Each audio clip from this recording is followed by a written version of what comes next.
السلام علیکم ورحمۃ اللہ وبرکاتہ۔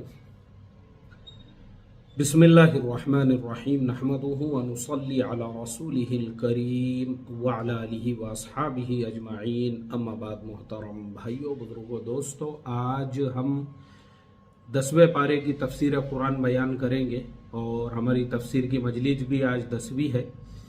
تو سب سے پہلے میں آپ لوگوں کو یہ بتا دوں کہ دیکھو، آج ہم اللہ کے نبی صلی اللہ علیہ وسلم کی مکۃ المکرمہ سے مدینہ منورہ کی ہجرت کا واقعہ تفصیل سے سنائیں گے۔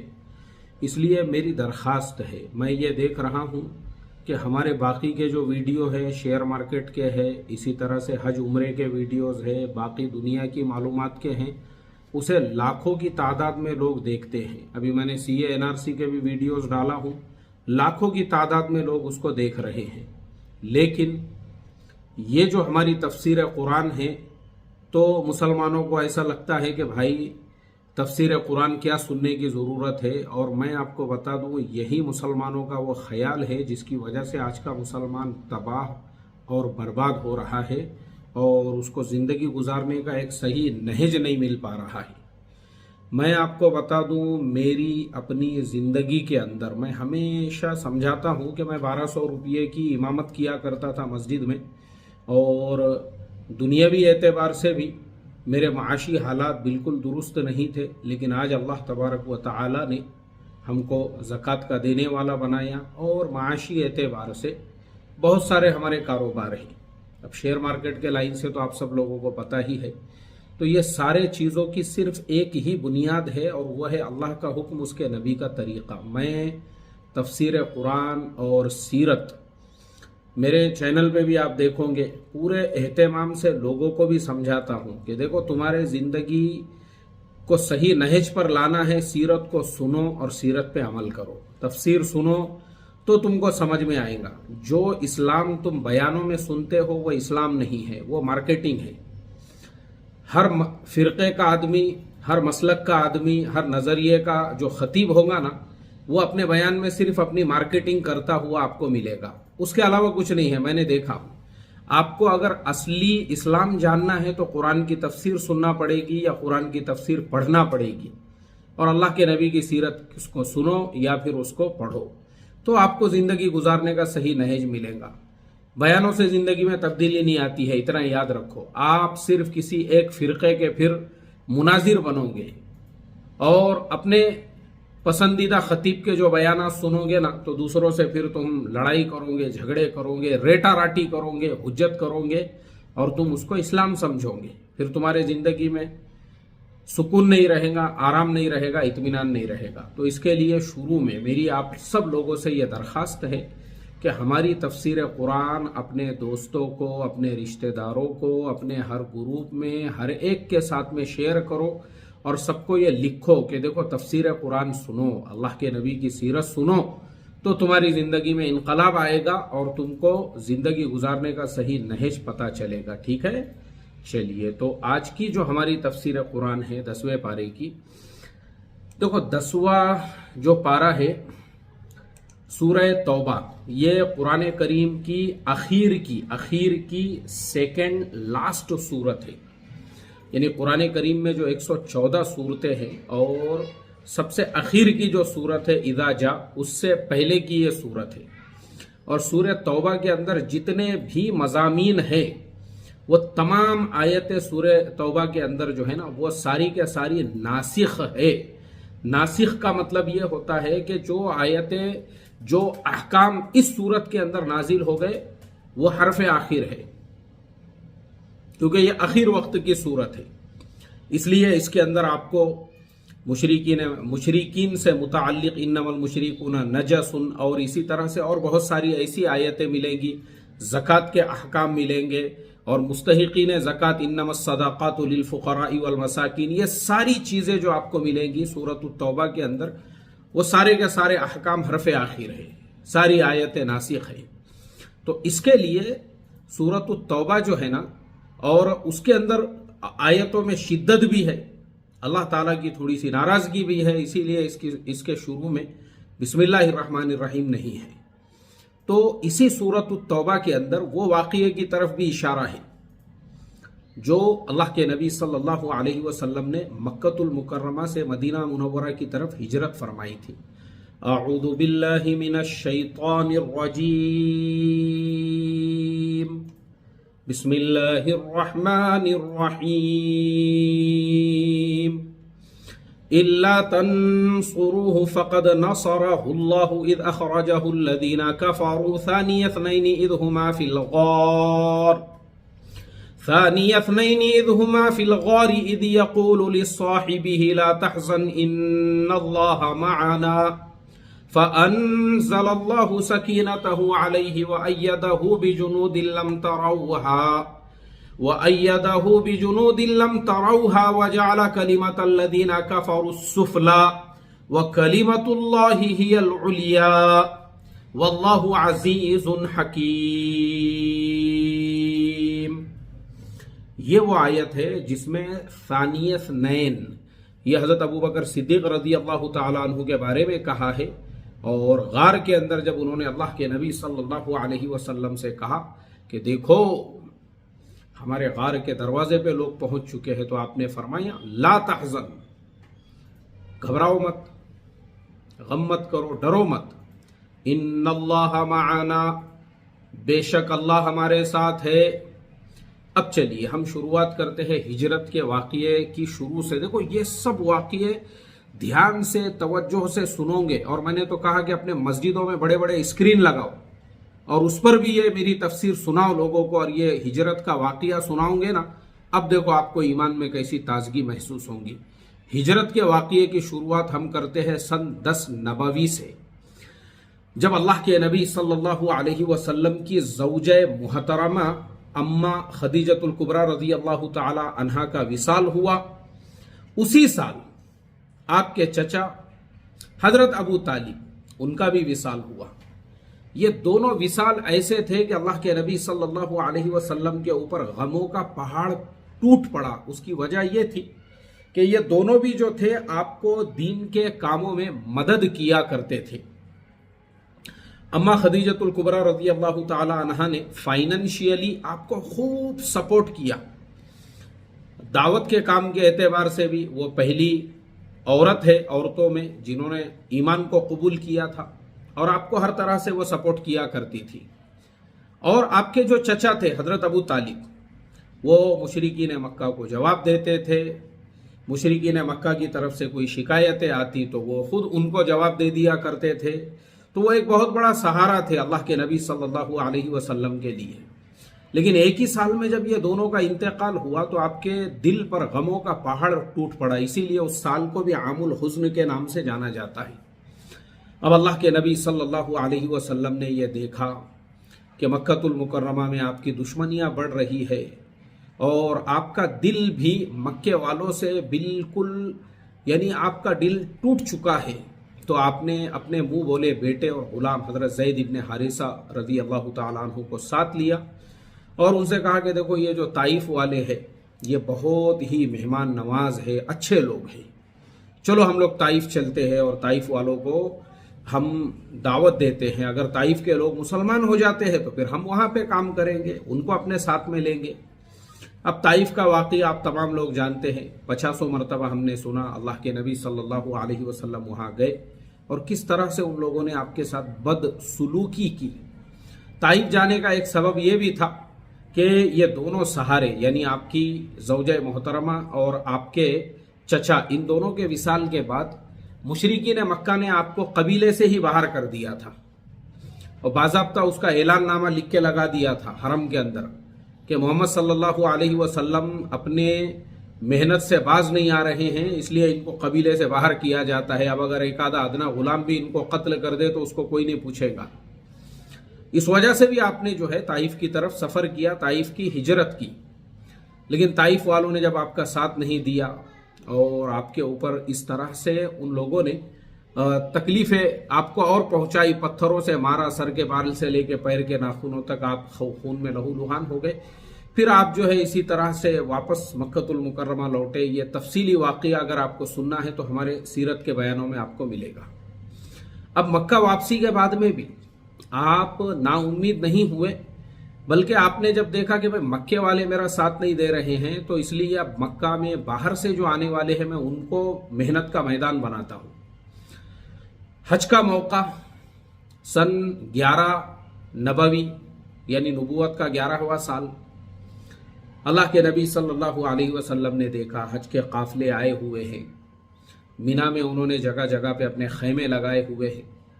ایک جگہ آپ نے دیکھا دور پہاڑوں کے دامن میں کچھ لوگ آگ سینک رہے ہیں، تو اللہ کے نبی ان کے پاس پہنچے، پتہ چلا کہ یہ لوگ یثرب جسے ہم لوگ مدینہ المنورہ کہتے ہیں، یہ وہاں سے آئے ہوئے ہیں اور قبیلہ خزرج کے 6 لوگ ہیں۔ اللہ کے نبی صلی اللہ علیہ وسلم نے ان سے ملاقات کی۔ ان کے جو سردار تھے حضرت اسعد ابن زرارہ رضی اللہ تعالی عنہ، رافع ابن مالک بھی ان کے ساتھ تھے۔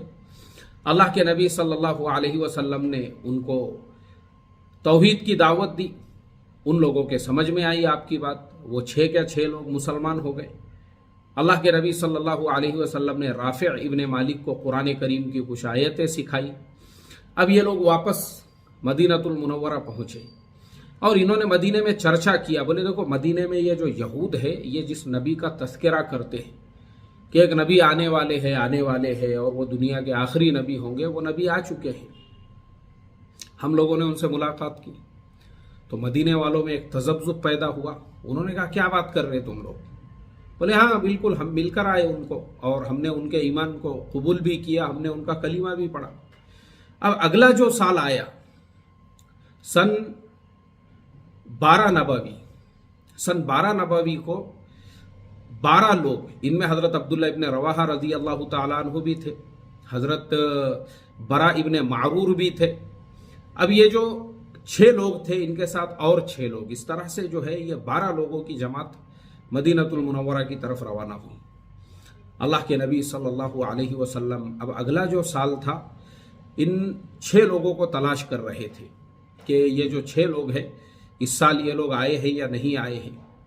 آپ نے مینا کے جو پہاڑ ہے، پہاڑوں کے دامن میں ان کو تلاش کرنا شروع کیا، تو اسی جگہ پر جس جگہ پر پچھلے سال ملاقات ہوئی تھی اس سال بھی آپ نے دیکھا کہ وہ لوگ بھی ہیں اور ان کے ساتھ نئے 6 لوگ بھی ہیں۔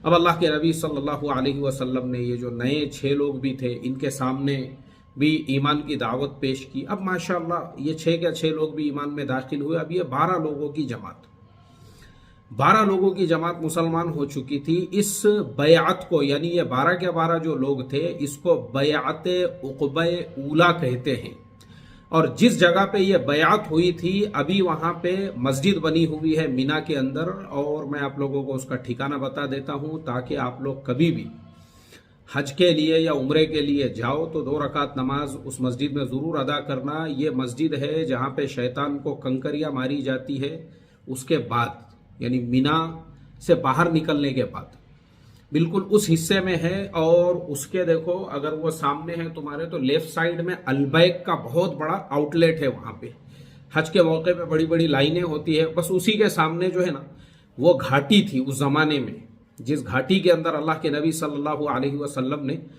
یہ 6 لوگوں سے بیعت لی تھی۔ اس کو بیعت عقبہ اولا کہتے ہیں۔ تو جہاں پہ یہ بیعت لی گئی تھی اب وہاں پہ مسجد ہے الحمدللہ۔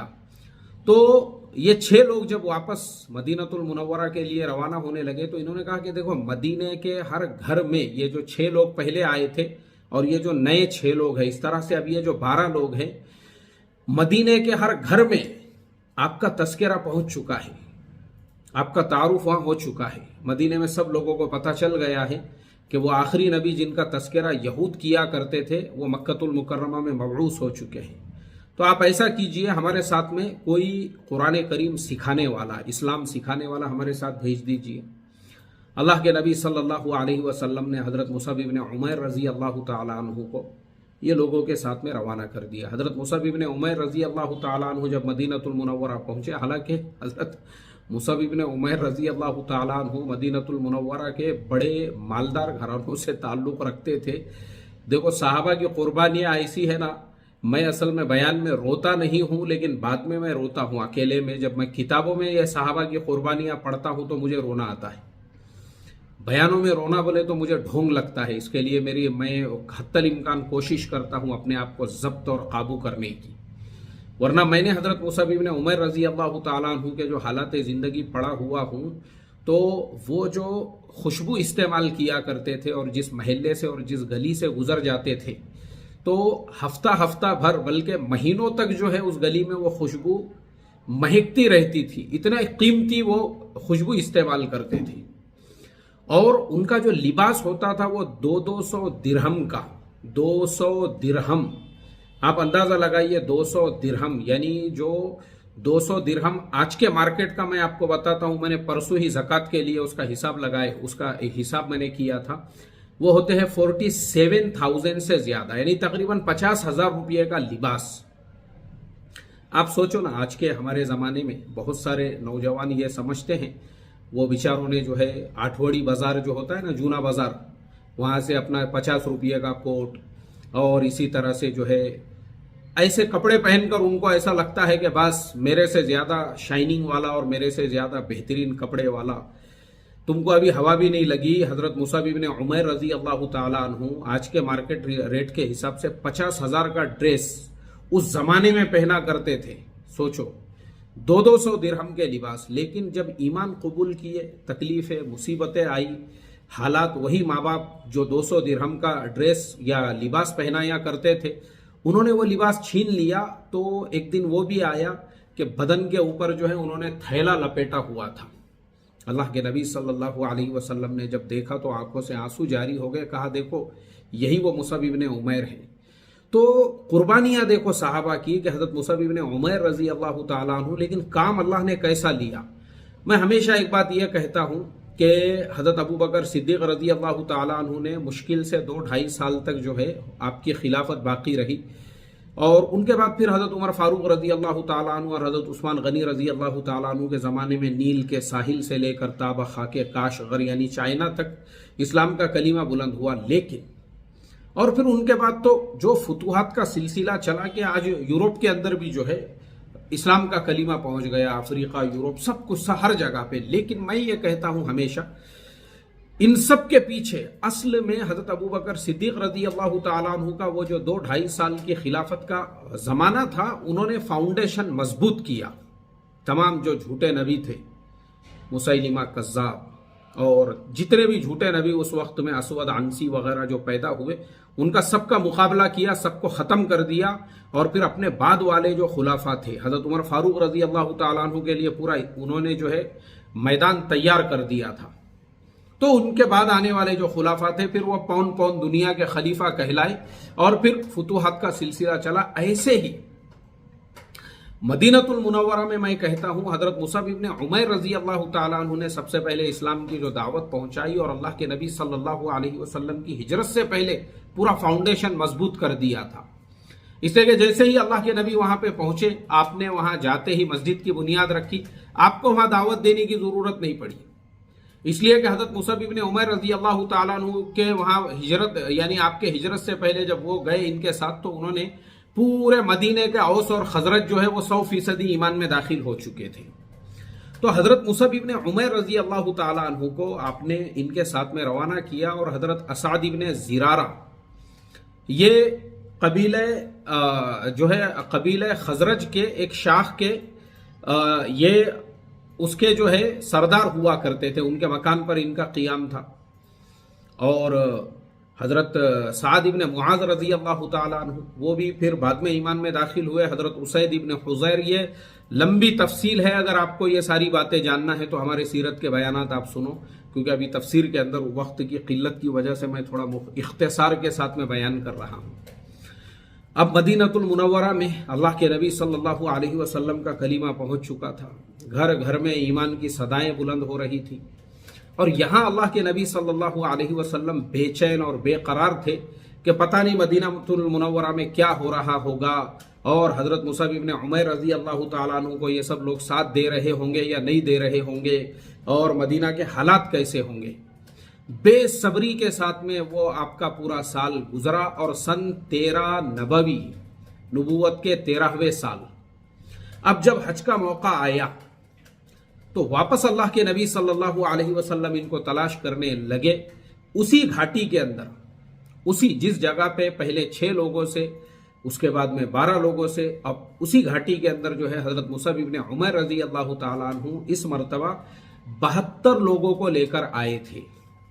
اب یہ سارے کے سارے جو 72 لوگ تھے یہ خوش ہو گئے اللہ کے نبی سے جب ان کی ملاقات ہوئی، اور ملاقات ہونے کے بعد میں اللہ کے نبی صلی اللہ علیہ وسلم کیونکہ دن میں ان سے ملاقات نہیں کر سکتے تھے، رات کے اندھیرے میں اپنے چچا حضرت عباس رضی اللہ تعالیٰ عنہ کو ساتھ میں لے کر، اچھا میں پہلے بھی آپ کو بتا چکا ہوں، کل کا جو واقعہ تھا ہمارا غزوہ بدر کا، اس میں نے بتایا تھا کہ حضرت عباس رضی اللہ تعالیٰ عنہ مشرکین مکہ کی طرف سے تھے، لیکن ان کو مجبوری میں اس لیے آنا پڑا تھا کیونکہ وہ ساہوکار تھے مکے کے، تو ان کے سب لوگوں پہ قرضے تھے، تو اگر وہ نہیں آتے تو یہ لوگ سمجھتے تھے کہ دیکھو یہ اپنے بھتیجے کے سپورٹ میں ہے، تو ان کے پیسے کھا جاتے تھے، اس لیے وہ بھی آئے تھے، لیکن انہوں نے اس میں لڑائی نہیں لڑی تھی، خالی وہ ایک تیگڑی کے اوپر پیچھے بیٹھے ہوئے تھے۔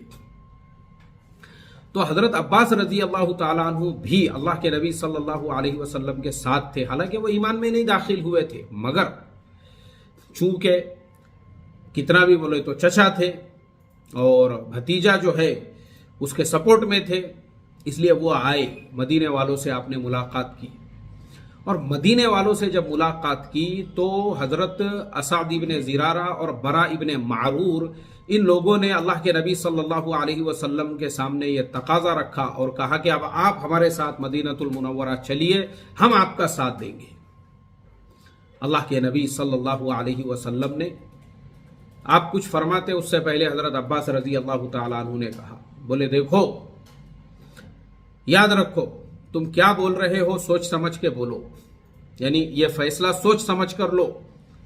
وجہ یہ ہے کہ میرے بھتیجے کو دعوت دینا مطلب پوری دنیا سے دشمنی مول لینا ہے، مکے والوں سے دشمنی مول لینا ہے، مکے والے پہلے ہی ان کے دشمن بن چکے ہیں، تم ہے کیا اس کے لیے تیار؟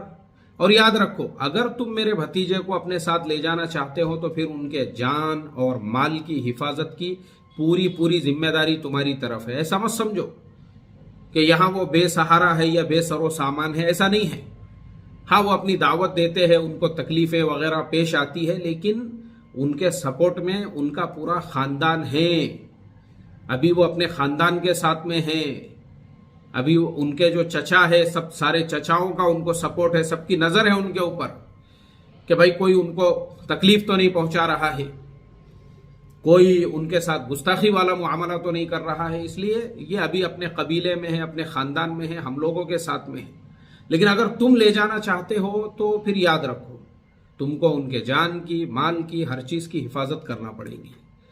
حضرت برا ابن معرور رضی اللہ تعالیٰ عنہ نے کہا کہ دیکھو آپ بالکل بھی مت گھبراؤ، آپ کو پریشان ہونے کی ضرورت نہیں ہے، جب ہم ان کی رسپانسبلٹی لے رہے ہیں، ان کو دعوت دے رہے ہیں، تو ہم ان کی جان کے، ان کے مال کے، ان کی ہر ایک چیز کی ہم حفاظت کریں گے، اور ان کی حفاظت کے لیے اگر ہم کو میدان میں نکل کے لڑنا پڑا تو ہم دنیا بھر سے مقابلہ بھی کریں گے۔ اللہ کے نبی صلی اللہ علیہ وسلم سے پھر انہوں نے کہا کہ آپ نے تو کہہ دیا چچا جان، لیکن ہم یہ چاہتے ہیں کہ اللہ کے نبی صلی اللہ علیہ وسلم بھی کچھ فرمائیں۔ اب اللہ کے نبی صلی اللہ علیہ وسلم نے بھی ان لوگوں کے سامنے مختصر وعظ فرمایا، اور آپ نے بھی ان سے یہ کہا کہ دیکھو اگر تم لوگ دعوت دے رہے ہو ٹھیک ہے، میں تمہاری دعوت کو قبول کرتا ہوں، لیکن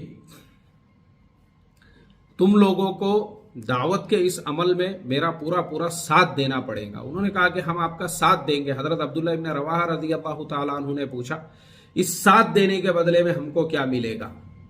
اللہ کے نبی صلی اللہ علیہ وسلم نے فرمایا تم کو اس کے بدلے میں جنت ملے گی۔ حضرت عبداللہ ابن رواحہ رضی اللہ تعالیٰ عنہ نے کہا پھر سودا پکا ہو چکا ہے، اب نہ تم تمہاری بات سے پھرو گے اور نہ ہی ہم اپنی بات سے پھریں گے۔ اب یہ ساری بات چیت وہاں پہ ہو رہی تھی، تمام چیزیں طے ہوئی، کچھ نصیحتیں اللہ کے نبی صلی اللہ علیہ وسلم نے ان کو کی، دیکھو اب تم مسلمان ہو چکے تو کچھ باتیں یاد رکھو۔ پہلی بات یہ ہے اب میرے سے تم لوگ بیعت لو، یعنی وہ بیعت عقبہ ثانیہ اسی لیے کہلائی، پہلی بیعت کو بیعت عقبہ اولا اسی لیے کہا گیا کہ انہوں نے باضابطہ اللہ کے نبی صلی اللہ علیہ وسلم سے عہد و پیمان کیا، آپ نے کہا بولو کہ ہم اللہ کی ذات میں کسی کو اب شریک نہیں کریں گے۔ انہوں نے کہا کہ بالکل شریک نہیں کریں گے۔ اور اس کے رسول صلی اللہ علیہ وسلم کو ہم نے اللہ کا رسول مان لیا ہے، کہا کہ بالکل ہم ان کی اطاعت کریں گے، اسی لیے ہم نے ان کو اللہ کا رسول مان لیا ہے۔ پھر کہا کہ یاد رکھو اب تم چوری نہیں کرو گے، زنا نہیں کرو گے، ناحق اپنے بیٹیوں کا قتل نہیں کرو گے، کسی پہ تہمت نہیں لگاؤ گے اور چغل خوری نہیں کرو گے۔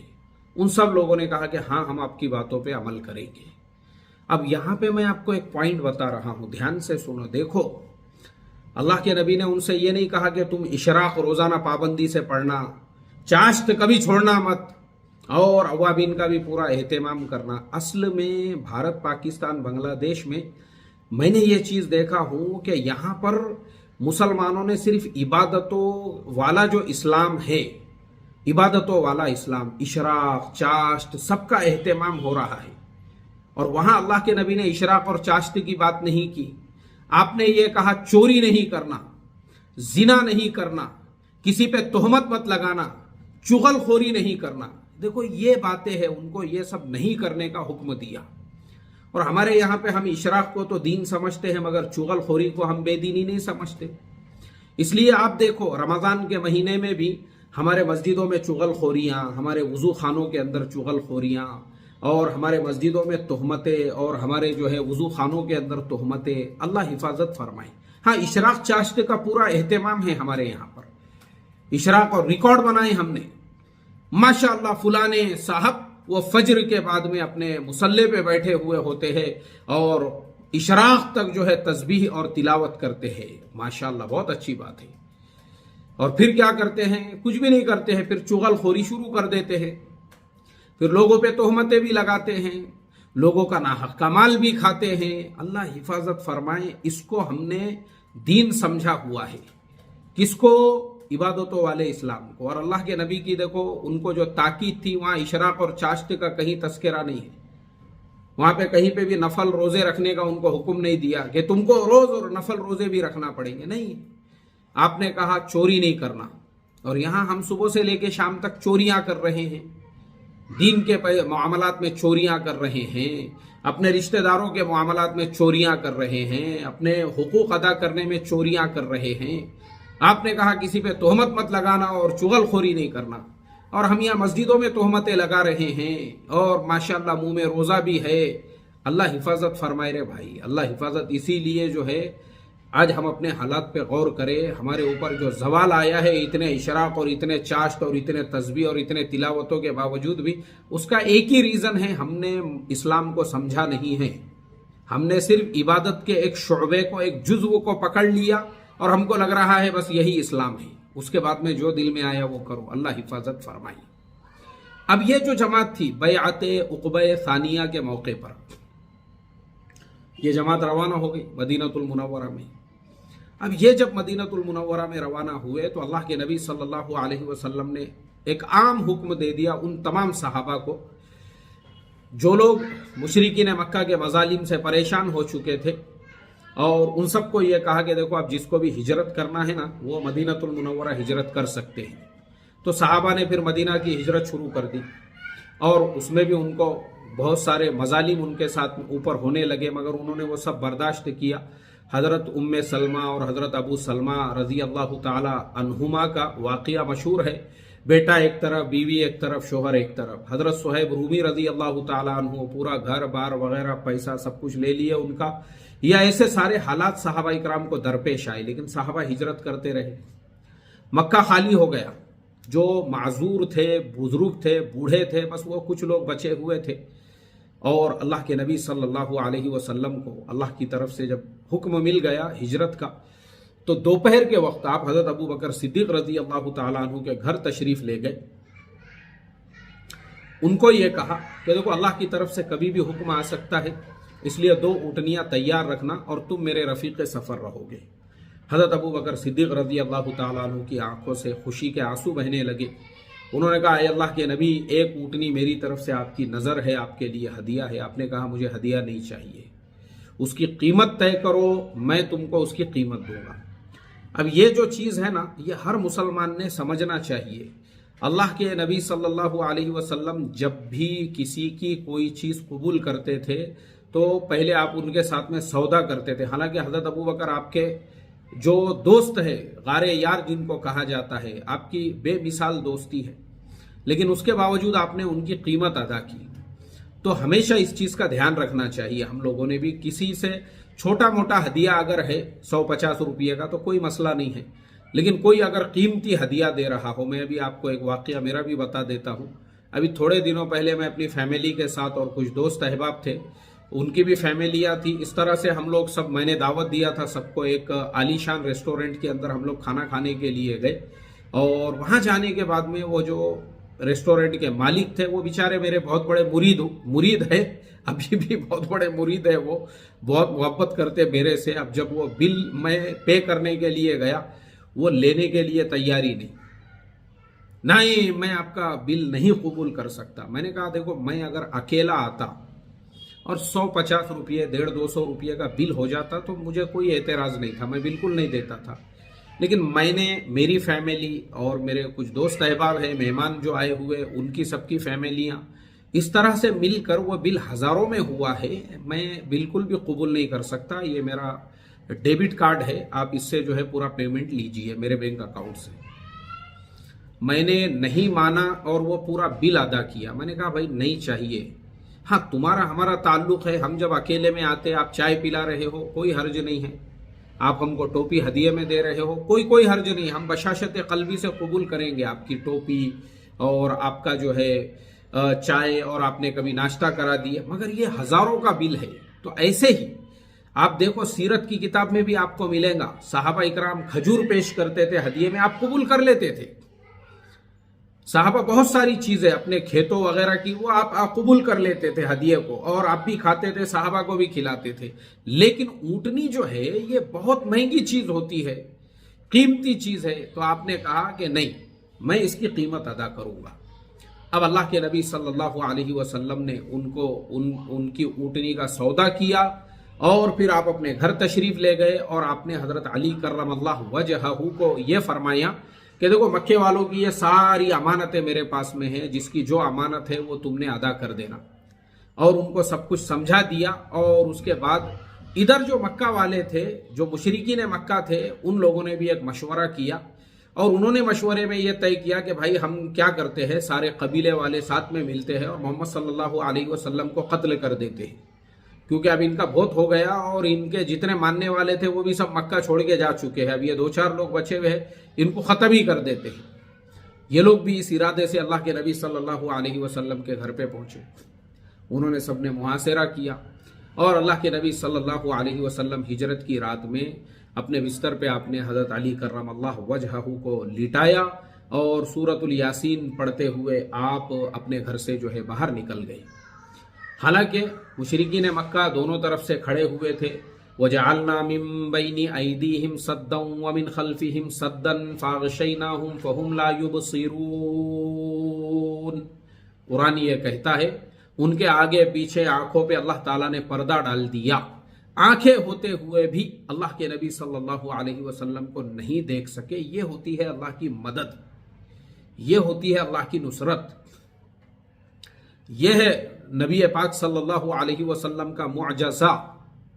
اور اب آپ تشریف لے گئے، آپ نے حضرت ابو بکر صدیق رضی اللہ تعالیٰ عنہ کو ساتھ میں لیا، اور دونوں پیدل، ابھی اونٹنیاں ساتھ میں نہیں لیے. دیکھو یاد رکھو، یہ پورا پری پلان ہویا ہوا سفر ہے.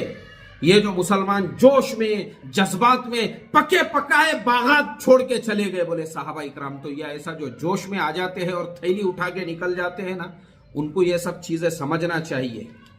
جوش میں، جذبات میں اللہ کے نبی نے کوئی کام نہیں کیا، پورا پری پلان. آپ دونوں وہاں سے جو ہے، اللہ کے نبی نے کہا کہ دیکھو یہاں پہ ایک پہاڑ کے اوپر جو ہے غار ہے، وہ مجھے پتا ہے. دونوں وہاں گئے، اس کو صاف کیا، اس میں آپ نے رات میں قیام کیا. حضرت ابو بکر صدیق رضی اللہ تعالیٰ عنہ کے پیر پہ وہ جو سانپ نے کاٹ لیا، اللہ کے ان کی آنکھوں سے آنسو بہنے لگے. تو اللہ کے نبی صلی اللہ علیہ وسلم بیدار ہوئے. پھر وہ سانپ اس بل میں سے باہر نکلا، اللہ کے نبی کے چہرے کا جو ہے وہ دیدار کرنے لگا. تو اللہ کے نبی نے فرمایا ابو بکر، اس سانپ نے حضرت عیسیٰ علیہ السلام سے سنا تھا کہ نبی آخر الزماں اس راستے سے گزریں گے اور وہ ہجرت کریں گے. تو یہ میرے دیدار کے لیے پچھلے 575 سال سے اس غار کے اندر میرا انتظار کر رہا تھا.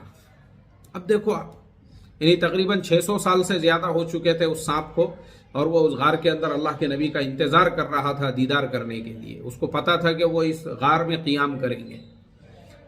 تو وہ واقعہ پیش آیا. اس کے علاوہ جو ہے وہ جو مکڑی نے وہاں پہ جالا بن دیا، یہ بھی ایک روایت میں ملتا ہے. اور یہ مشرکین مکہ دوسرے دن آپ کو تلاش کرنے کے لیے نکل گئے. انہوں نے جب دیکھا کہ آپ کے بستر پہ آپ تو نکلے ہی نہیں ہیں فجر کے لیے باہر، تو حضرت علی لیٹ رہے ہیں، لیٹے ہوئے ہیں، تو ابو جہل نے جو ہے ان کے ساتھ بس سلوکی کی. اور پھر وہ تلاش کرنے کے لیے جب چاروں طرف پھیل گئے تو اس غار ثور کے سامنے بھی وہ آئے. تب حضرت ابو بکر صدیق رضی اللہ تعالیٰ عنہ نے اللہ کے نبی صلی اللہ علیہ وسلم سے یہ کہا، ثانی اثنین اذ ہما فی الغار اذ یقول لصاحبہ لا تحزن ان اللہ معنا، کہ یہ لوگوں کے پیر نظر آ رہے ہیں. اور میں آپ کو بتا دوں، میں اس غار کے اندر تک جا چکا ہوں. وہ زمین سے 5413 فٹ کے اونچائی پر ہے غار ثور. میں زمین سے اوپر تک گیا ہوں اور میں نے ظہر کی نماز وہاں پہ پڑھایا ہوں. لوگ چھوٹا سا وہاں پہ ایک حصہ بھی بنایا ہوا ہے لوگوں نے. اور ظہر کا وقت ہو گیا تھا، لوگوں نے کہا آپ نماز پڑھائیے. میں نے کہا ٹھیک ہے. پھر میں نے وہاں کھڑے رہ کے ذرا لوگوں کو ہجرت کا واقعہ بھی سنا دیا جتنے لوگ تھے وہاں پر. تو غار کے اندر تک میں گیا تاکہ میں اس واقعے کو فیل کر سکوں کہ کہاں اللہ کے نبی صلی اللہ علیہ وسلم نے آرام کیا ہوگا اور کہاں پہ حضرت ابو بکر صدیق رضی اللہ تعالیٰ عنہ نے، اور کس طریقے سے جو ہے وہ مشرکین مکہ وہاں پہ آئے ہوں گے اور کہاں پہ وہ لوگ کھڑے ہوئے ہوں گے. تو جب میں نے وہ ساری چیزوں کو وہاں پہ محسوس کیا، فیل کیا، تو وہ واقعہ میرے اور بھی اچھے طریقے سے سمجھ میں آ گیا. اب یہ لوگ وہاں پہ 3 دن تک قیام پذیر رہے، اور جو 3 دنوں تک ان لوگوں کا وہاں پہ قیام ہوا تو وہ تینوں دن حضرت ابو بکر صدیق رضی اللہ تعالیٰ عنہ کے جو بیٹے تھے ان کے بیٹے عبداللہ ابن ابو بکر، وہ روزانہ مکے والوں کی خبریں لے کر آیا کرتے تھے کہ مکے میں کیا چل رہا ہے، کیا نہیں چل رہا ہے، اور مشرکین کس طرح سے ان لوگوں کو تلاش کر رہے ہیں. اور ان کی بیٹی حضرت اسما رضی اللہ تعالیٰ عنہ وہ روزانہ کھانا بنا کے لایا کرتی تھی. اور آپ کے غلام حضرت عامر ابن فہیرہ وہ اپنی بکریوں کے ریوڑ وہاں پہ لے کر آ جایا کرتے اور ان لوگوں کو دودھ پلایا کرتے تھے. 3 دنوں کے قیام کے بعد حضرت ابو بکر صدیق رضی اللہ تعالیٰ عنہ نے ہجرت سے پہلے مکے میں ایک آدمی تھے، ان کا نام تھا عبداللہ ابن اریقط. کیونکہ وہ جو زمانہ تھا اس زمانے میں GPS تو تھا نہیں، اور اسی طرح سے گوگل میپ بھی نہیں تھا. تو وہ زمانے میں جو لوگ سفر کیا کرتے تھے تو لوگ جو ہے وہ سفر کے درمیان میں بعض اوقات اپنا راستہ بھول جایا کرتے تھے. ریگستانوں میں ہی ان کی قبریں بن جایا کرتی تھی. تو وہ جو ریگستان والا راستہ ہے اس کے لیے رہبر کی ضرورت پڑتی تھی. عبداللہ ابن اریقط کو انہوں نے ساتھ میں لیا، اور پھر یہ 4 لوگوں کا قافلہ جو ہے مدینہ المنورہ کی طرف روانہ ہوا. 4 لوگ کون کون تھے؟ حضرت اللہ کے نبی صلی اللہ علیہ وسلم، عامر ابن فہیرہ حضرت ابو بکر کے غلام، عبداللہ ابن اریقط جو رہبر ہے، اور حضرت ابو بکر صدیق رضی اللہ تعالیٰ عنہ. کیونکہ عامر ابن فہیرہ ہی وہ 2 اونٹنیاں لے کر وہاں پہ پہنچے، اور پھر اس کے بعد میں یہ 4 لوگوں نے جو ہے مکۃ المکرمہ سے مدینہ المنورہ کا سفر اختیار کیا. اور وہ جو دن تھا وہ تھا 1 ربیع الاول. یاد رکھو تاریخ، 1 ربیع الاول کو یہ لوگوں نے سفر اختیار کیا، اور 8 ربیع الاول کو یہ لوگ قباء میں پہنچے. اور 8 ربیع الاول کو جب قباء میں پہنچے تو وہاں پہ بھی اللہ کے نبی صلی اللہ علیہ وسلم نے قیام کیا. چلیے، تو اس کے بعد کے جو واقعات ہیں، آپ ہماری سیرت کی جو کتاب، یعنی جو ہمارے سیرت کی پلے لسٹ ہے، اس میں آپ کو اور بھی تفصیل کے ساتھ میں سننے کے لیے ملیں گا. لیکن آج ہماری یہ آیت آ گئی تھی تو اس لیے میں یہ چاہتا تھا کہ آپ تمام لوگوں کو جو ہے یہ واقعہ سناؤں اور آپ لوگوں کو یہ بتاؤں کہ کس طریقے سے قربانیوں اور مجاہدوں کے ساتھ اللہ کے نبی صلی اللہ علیہ وسلم نے ہجرت کی. اور ہمارے یعنی وہ جو پہاڑ ہے میں اس پہ چڑھا ہوں، اس میں ایسے نوکیلے پتھر باہر نکلے ہوئے ہیں. تو اللہ کے نبی کی عظمت اور عزت اور محبت اور زیادہ بڑھ جاتی ہے جب ہم اس پہاڑ کے اوپر جو ہے چڑھتے ہیں اور جب ہم دیکھتے ہیں. تو بس آخر میں ایک مرتبہ درود پاک پڑھیے. اللہم صلی علی سیدنا و حبیبنا و شفیعنا و مولانا محمد و بارک وسلم. سبحان ربک رب العزت عما یصفون و سلام علی المرسلین والحمد للہ رب العالمین.